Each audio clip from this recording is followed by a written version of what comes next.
Now we're back to Rossmere. What's that? That's the Staley Silk Mill. Building is still there. It doesn't look very nice today, but it's still there. That was established in 1898. At one time it had 2,000 employees. I can remember driving by the Staley Silk Mill often and noticing the blue lights inside that they had when they were working with the textiles. I guess that was a special kind of light. But in 1898, that was established. There's something else that was in Rossmere. Has an interesting history. At this time in its history, now we're on Joliet Avenue. This was the Rossmere Hotel, and it was a marvelous hotel before my time, but I read about it. It just sounded magnificent.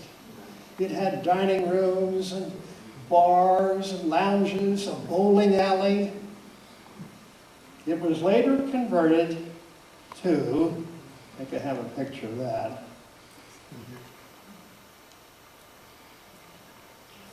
Anybody know what that is?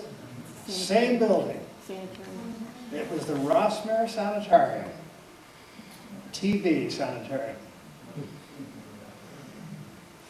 When the Community Services Organization, the United Way, if you will, built the building that stands on that property now, this building was demolished.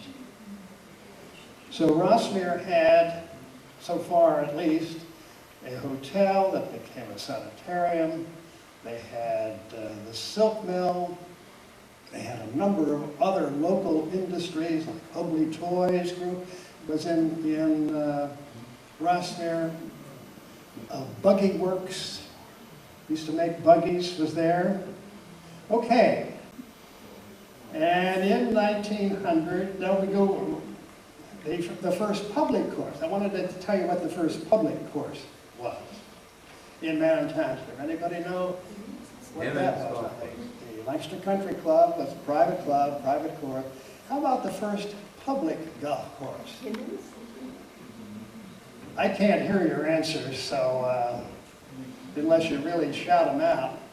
Did somebody say Long Park? No. That's yeah, Lawrence Park. That's right, sir. Yes, Long Park had a course there, and I vaguely remember that. They used to pile up little, they had sand on the, where you drove, and they would make tees out of sand. They didn't have wooden tees that you stuck in the ground.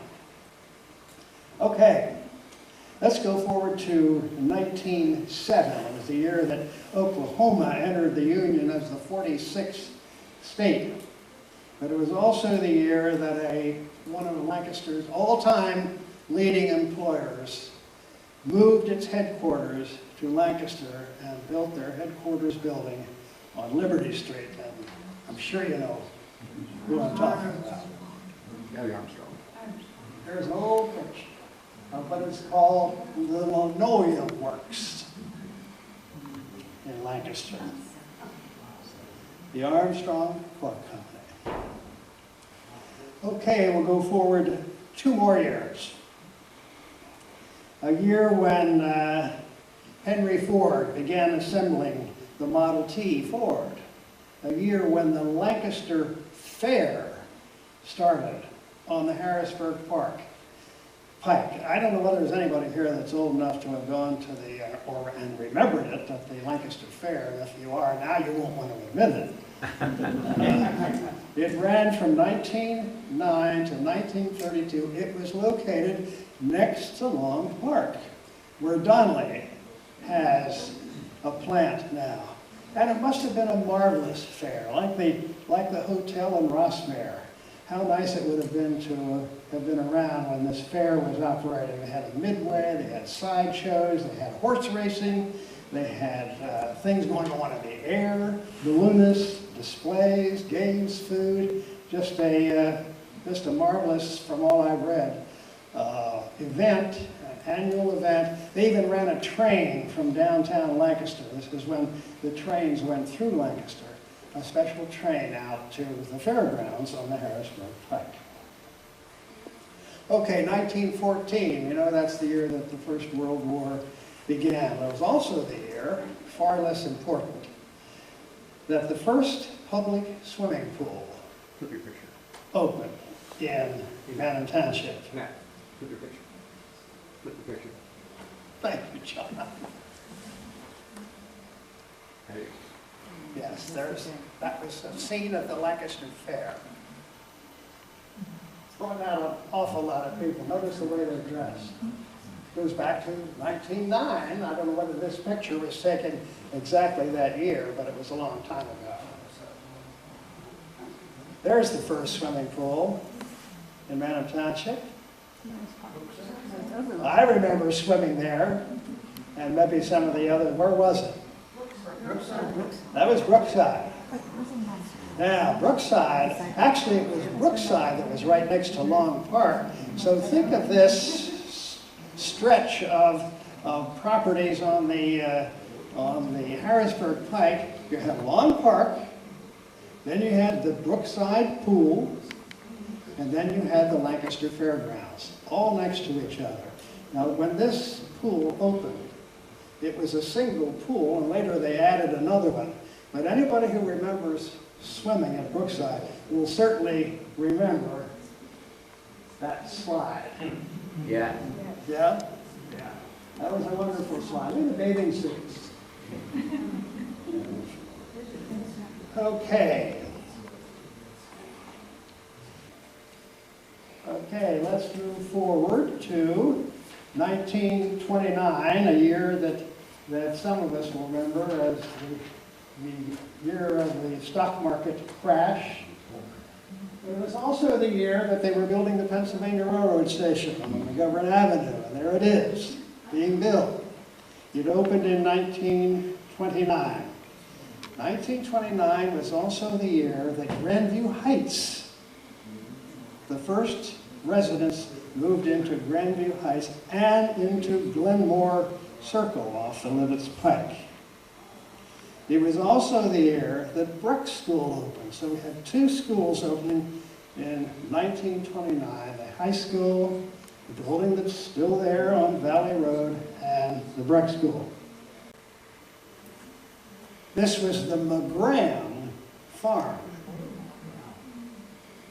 McGrans had farms on both sides of the New Holland Pike at that time. And part of that farmland became Grandview Heights. McGran Boulevard. There's an aerial view, an early aerial view of Grandview Heights. I think this is Grandview Boulevard. This is Pleasure Road.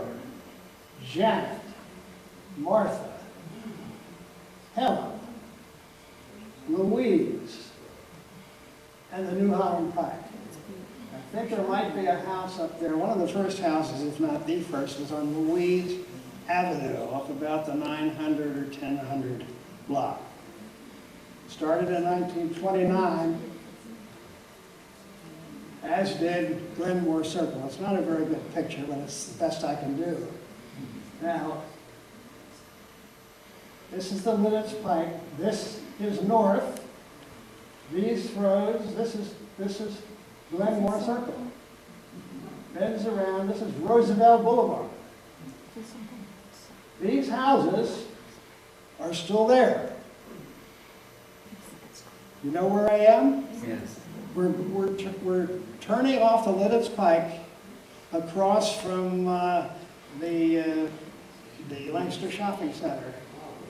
There's two roads go in together. This is the Glenmore Circle.